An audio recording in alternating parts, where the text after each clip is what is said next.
असतानाही भोंदू खराची कमाई सुरूच. सिंहस्थ रिंग रोड मधून 3 कोटींचा जॅकपॉट.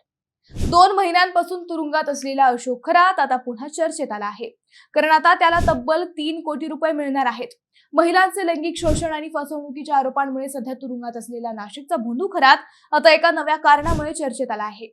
नाशिकमध्ये होणाऱ्या कुंभमेळ्याच्या पार्श्वभूमीवर रिंग रोडचा प्रकल्प हाती घेण्यात आला आहे.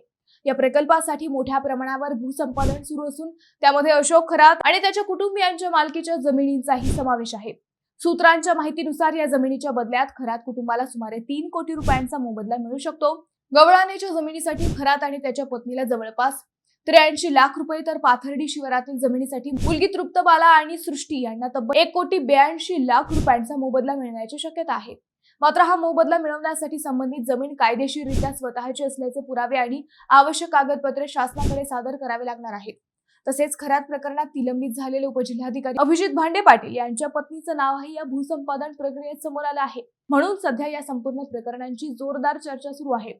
मंडळी, तुम्हाला काय वाटतं? कमेंट मध्ये तुमचं मत नक्की सांगा. व्हिडिओ आवडला असेल तर लाईक करा, शेअर करा आणि फॉलो करायला विसरू नका.